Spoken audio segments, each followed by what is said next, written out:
আমি শ্রাবণী, আপনারা দেখছেন শ্রাবণীর রান্নাঘর। আজকে আমাদের রেসিপি খুরমা।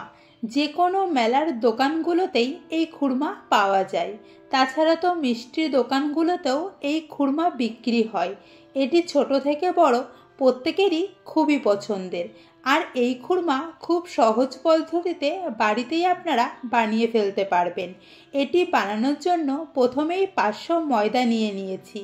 এতে অ্যাড করব 2 চামচ তেল, সামান্য লবণ ও সামান্য পরিমাণে বেকিং সোডা। এবার খুব ভালো করে মিক্স করে নেব। আপনারা দেখতেই পারলেন এখানে লবণ ও বেকিং সোডা ঠিক কতটা পরিমাণে ব্যবহার করলাম। আপনারাও ময়দার পরিমাণ অনুযায়ী বেকিং সোডা ব্যবহার করবেন।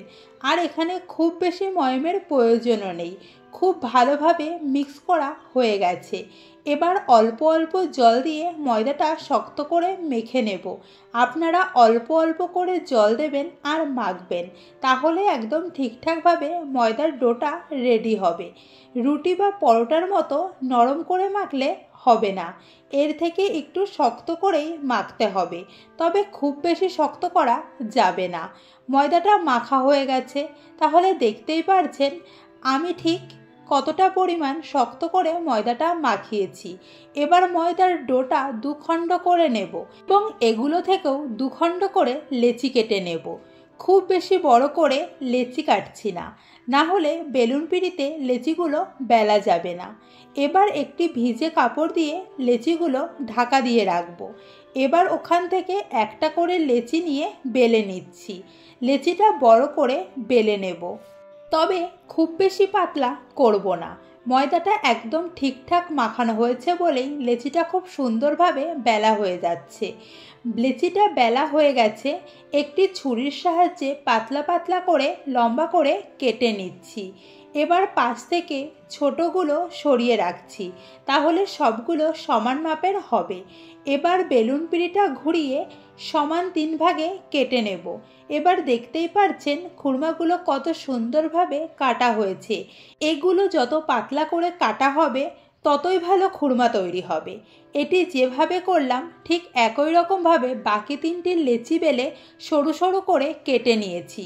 এবার একটি কড়াইতে তেল গরম করে নিচ্ছি।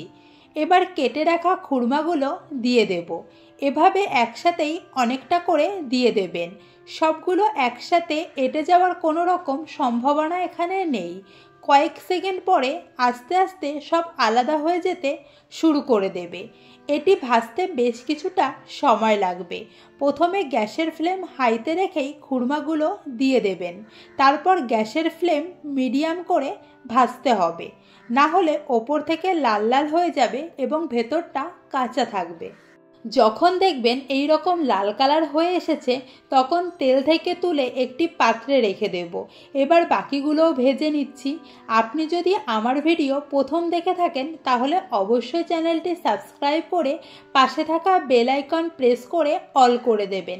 তাহলে আমি পরবর্তীতে নতুন কোনো রেসিপি শেয়ার করলে সবার আগে আপনি দেখতে পারবেন। এগুলোও লাল লাল করে ভাজা হয়ে গেছে, তেল থেকে তুলে নিচ্ছি।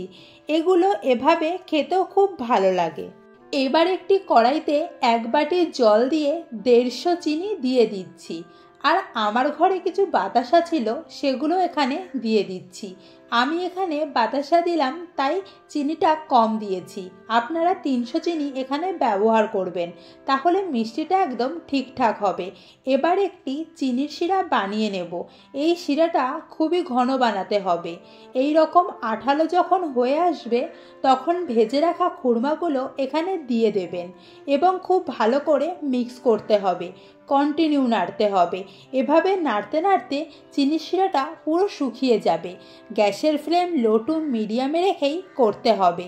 দেখতেই পারছেন প্রতিটা খুরমার গায়ে চিনির শিরা খুব ভালোভাবে লেগে গেছে। তাহলে রেডি হয়ে গেল মেলা বা মিষ্টির দোকানের মতো খুরমা। তাহলে রেসিপিটি কেমন লাগলো অবশ্যই কমেন্ট করে জানাবেন। দেখা হচ্ছে নতুন ভিডিওতে নতুন রেসিপি নিয়ে।